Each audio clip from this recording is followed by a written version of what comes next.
Okay, so today we're going to be talking about something that pretty much everyone can benefit from.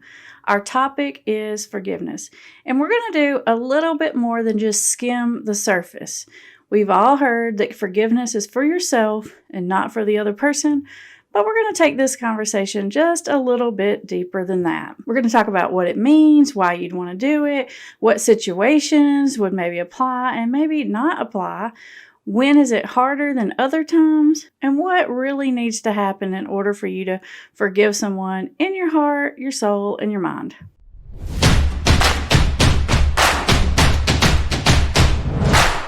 For those of you who are new here, welcome to Put the Shovel Down. I'm Amber Hollingsworth, and this channel is all about helping you understand the science and psychology of addiction so that you can stay 5 steps ahead of it and get back to living the life that you want to live.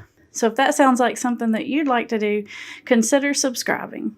Okay, on to our topic. It's always a good place to start by just getting on the same page about what I mean when I say the term forgiveness, just so that we're all lined up.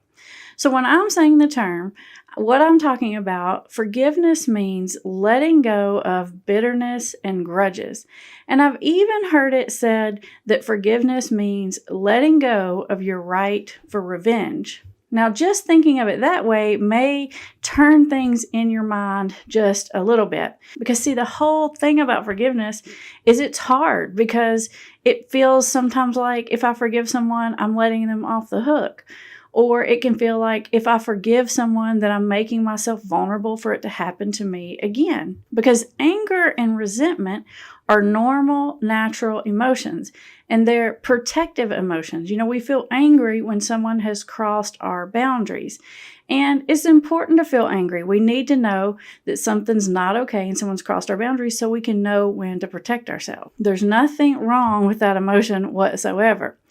However, sometimes we can get stuck in anger and resentment, and it becomes the center point of our attention and our focus, and we can stew in it. And when that happens, it's just not good. We become consumed with how we've been wronged, bad things that have happened to us. And this can lead to all kinds of nasty things. You see, every time you have a negative thought, your brain responds to that by a negative drip of chemical, which then in return responds with negative emotions. It's like a feedback loop. So having negative thoughts is going to make you feel bad. Feeling bad is going to make you have more negative thoughts. And if you keep this whole thing going long enough, it can and will take over in a very not good way. It really can sort of creep in there and rob you of lots of joy and happiness. Now, you might even be feeling a little bit defensive even as we're talking about this topic of forgiveness together. You might be holding it. You might be reluctant to letting it go. And what I'd like for you to ask yourself is, why is that? Is it something that you're doing to protect yourself? Is it something that you're doing because you feel like the other person doesn't deserve your forgiveness? If that's the case, then probably we need to look at the word forgiveness a little bit differently. I know I said we're going to go a little bit deeper, and I don't like to be cliche, but I feel like I do kind of have to remind you that forgiveness is for you. It's about letting go of past hurts and bad things so that they don't continue to hurt you and destroy you and consume your whole life. It really has very little to do with the other person. It's a choice you're making about your own sanity and well-being. But you know what? Maybe there are some situations and scenarios where it's really okay and maybe even a good idea not to forgive someone. What are your thoughts on that? Are there some situations where you really don't feel like it's appropriate? Let me know what you think.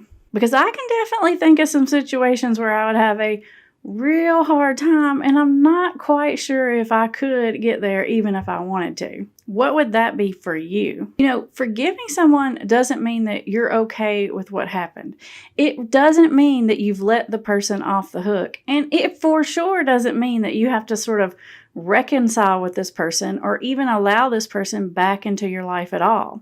For me, it just means that you've made the decision not to let the past bad thing consume your life, because it's your life and you really deserve to be able to move on and experience the other great things that your life has to offer you. By staying consumed with it, you're literally re-injuring yourself over and over and over. Now, I've already told you it can make you feel bad, it can make you think bad thoughts, it can make your physical health be really crappy. But the other real dangerous thing about holding on to grudges and resentments is the fact that grudges and resentments lead us all to making more bad decisions. You see, what happens is we feel victimized, and feeling victimized very frequently leads us to making bad choices that continue to cause problems in our life. We let ourselves off the hook from being responsible and from doing the right thing.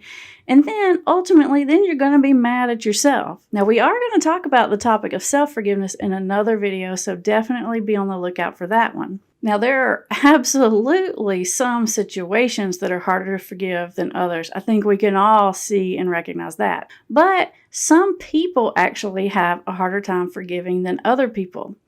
And those are people that usually have really high expectations for themselves.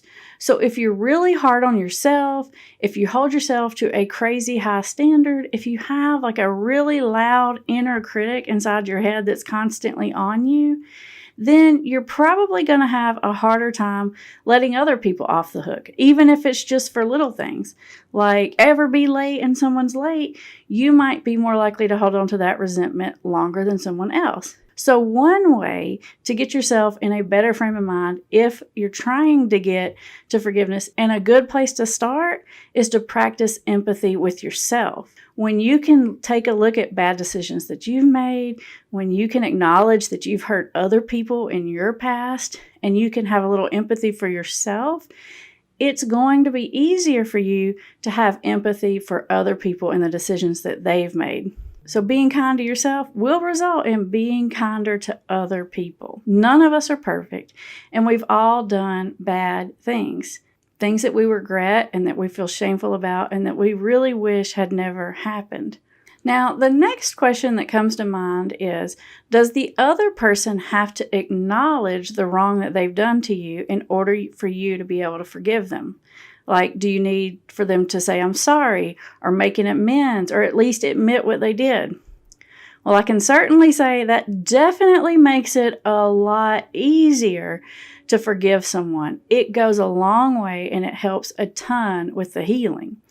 But even when someone does acknowledge it and admit it, it doesn't mean that we immediately get there and forgive someone, because some things are just really, really, really hard to get past, and that's okay. Forgiveness isn't this one-time event where you just go in your head and you just make this decision that you forgive. It may be something that you have to come back to over and over.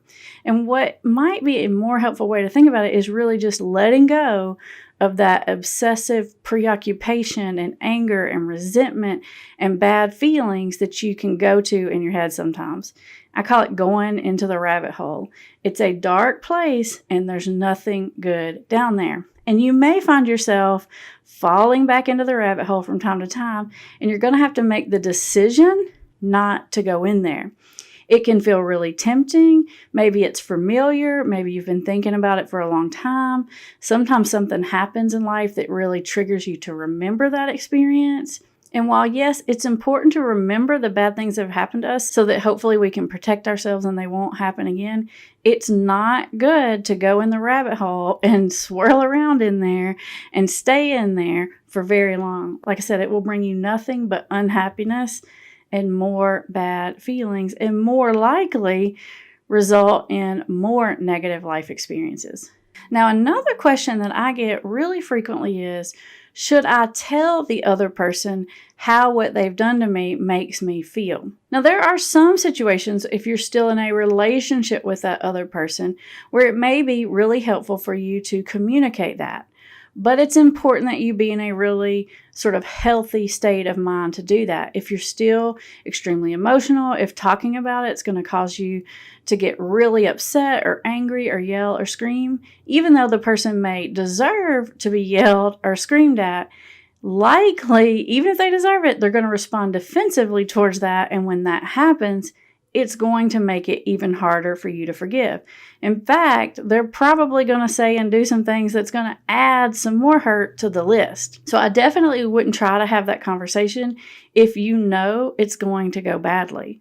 You see, you can forgive someone even if they don't know it. You can forgive someone even if they won't acknowledge it. It's literally about deciding that you're going to let go of your right to revenge. You're going to let go of that obsessive, dark, negative thought because it's not doing you any good. Now, the perfect video that goes right along with this is my video on why do good people do bad things. So I'm going to put it right up here for you to watch next.